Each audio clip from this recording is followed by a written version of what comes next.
Okay, this week going to continue on with the good old Smart Recovery Handbook to kind of showcase how you get tools and stuff that you can use to pretty much overcome your substance and or alcohol abuse.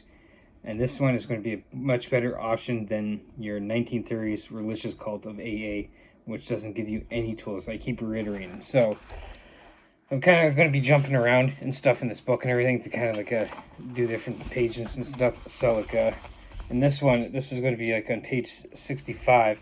So what this basically does is going over goals, and it gives examples and stuff. So I'll kind of read them. So it uses the SMART acronym for goals specific. S is specific, M is measurable, A is agreeable, R is realistic, and T is time bound.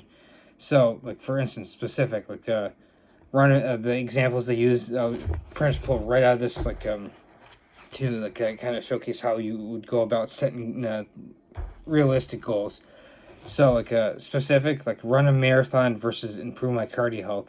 Measurable, go to bed at 10 p.m. versus get more sleep. Agreeable, I'm invested in this goal versus I should do this because. Realistic, train for next year's marathon versus run marathon next month. Time bound, volunteer 5 weeks versus donate to charity. So specific. Again, you can kind of see running a marathon. Okay, so I'm going to Boston to run the Boston Marathon. I'm going to run 26.2 miles and everything versus improve your cardio health. Well, that's not really specific because are you going to run that marathon? Are you going to go the elliptical, the rowing machine? Are you going to do swimming? Improve my cardio health isn't specific. So now, you got to ask yourself that in the form of the question, and the rest of these in the forms of questions. So, measurable. Go to bed at 10 p.m. Okay, so you can measure that. Did I go to bed at 10 p.m.? Okay, well, I was at 10:05 tonight. Okay, or maybe a 9:50 or something. It's measurable. Versus get more sleep, you're not very specific. Okay, well, do I go to bed at 10 o'clock or do I go to bed at 12 o'clock and get do I go out at midnight, get up at 8, or do I go to bed at 10, maybe get up at 7? You're getting by tracking it, you're getting more sleep and everything by the times I used. But if you're just getting more sleep, you could be going to bed any hour of the night and then not necessarily get very measurable on in that being able to track it. Okay, well, did I go to bed? When am I going to bed? And you have no rhyme or reason why you're going to bed and everything. Agreeable, I'm invested in this goal versus I should do this because. Agreeable, okay, you start investing in this goal of improving your physical well-being, your physical health, going to the gym. Okay, well, hey, I'm seeing progress. Okay, so I'm now benching 135 pounds after 3 months, whereas when I first started I could barely bench the 45-pound bar and everything. So I'm now invested in this, so it's agreeable. Okay, I can keep doing this and everything. Versus I should do this instead of well, I should do this because I know I'm going to get stronger and everything. I'm going to increase that 45-pound bench press and feel it to 135. Yeah, I should do this, and you're not really agreeing to set that goal and everything. Realistic, train for next year's marathon versus run marathon next month. Again, the weight loss is probably the biggest one that is used as a realistic goal. So realistic, I want to lose 100 pounds. Okay, well, I want to lose it in 2 months. That's not very realistic. That means you'd have to lose 50 pounds a month. Then you'd have to lose over a 12.5 pounds a week and everything. And so then you have to, in essence, almost lose 2 pounds a day and everything. Is that necessarily realistic? Versus okay, I want to lose 100 pounds, and then you set a realistic time frame. Okay, well, a healthy way to lose weight is 1 to 2 pounds a week. Okay, so I could realistically, in essence, lose that 100 pounds over a course of a 52 week year. That's much more realistic than losing the 100 pounds in 2 months. Because I said, you'd end up having to lose 2.5 pounds a day and everything, and that's not very realistic. But could you lose like 2 pounds a week for the next year? Yeah, that's very realistic and everything. So now, time bound, it gets into like the time bound, like a volunteer 5 hours a week versus like donate to charity. The example they give here, like the weight loss example I just used, like the time bound. You can kind of get back into realistic, like okay, time bound, like okay, 2 year, like a year frame, it's able to do that, and like versus like something generic, the donate to charity, like okay, like you just like aren't really being that invested back into like the agreeable part and everything. So now on the previous page, like also goes like into like in here. So I'll try and get it close so people can like zoom in and kind of read everything and pause. So like where to start, like the examples they got.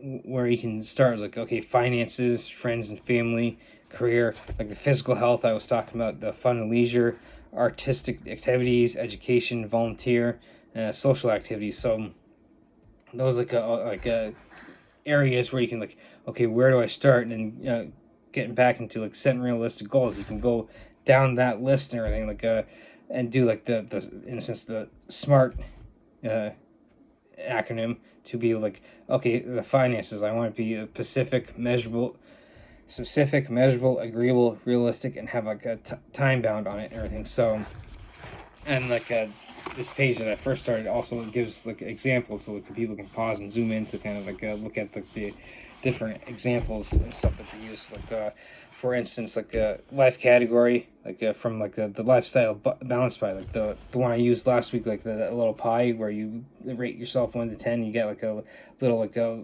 jigsaw or whatever, like a scrolly circle inside the pie and everything. The life category from lifestyle balance, like the physical fitness, like it's related to value from HOV. So like I'm looking back and like what the HOV stands for. Let's see. I'll have to get into like the. Let's see here.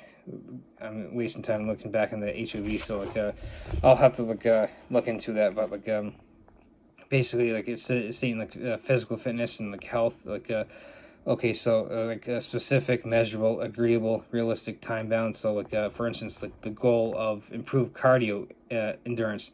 It's not specific, it's not measurable, and it's not time bound.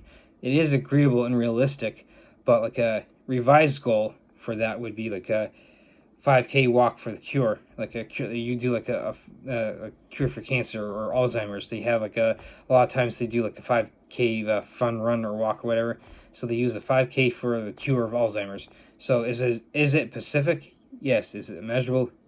Yes, because like it's specific. It's like a 5K walk for this cure for Alzheimer's.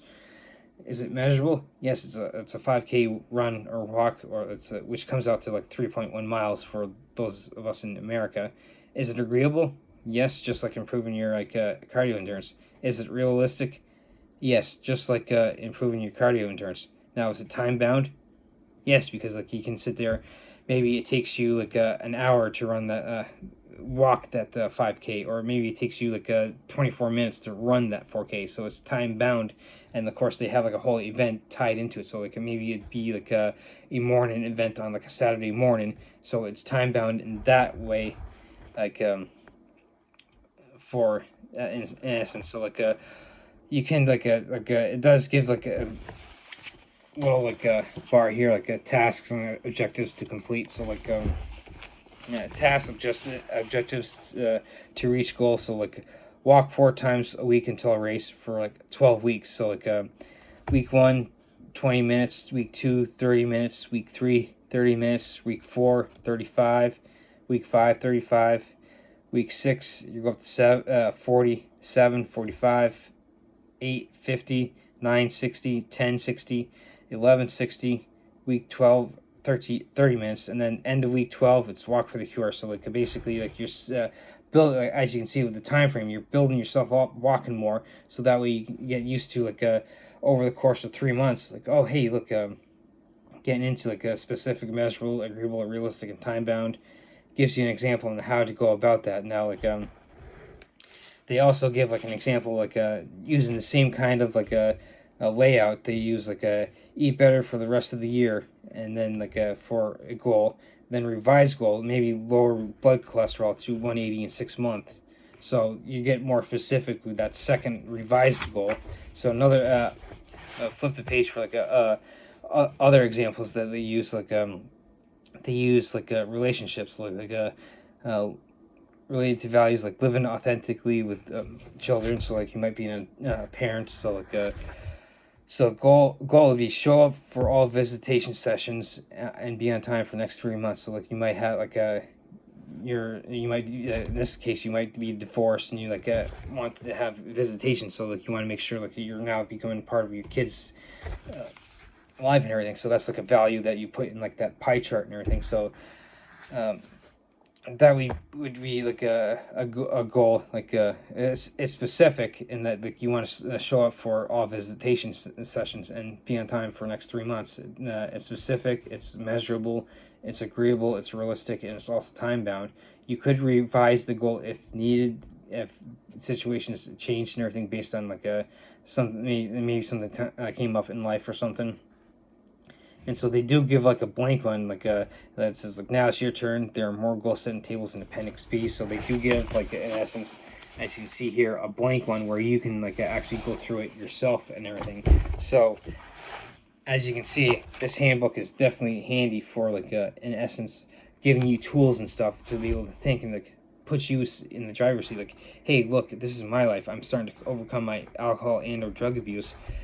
I want to use these tools to be able to better my life and not being jammed religion down your throat with the AA cult and hey, look, constantly stating that you have to yes, they are suggestions, but it's always implied to the point of being absolutes, that you have to do the steps, you have to go to meetings, you have to get a sponsor, you have to do service work, you have to read the big book, you have to do everything.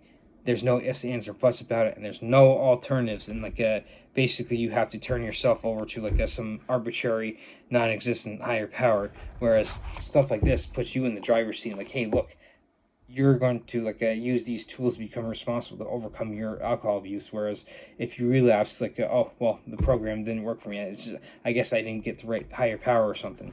So this week is kind of digging into this and showcasing how you would use something like this handbook to give yourself the tools and everything to be able to overcome your alcohol and or drug abuse, and not have to rely on some hokey 1930s religion that AA is pretty much all about.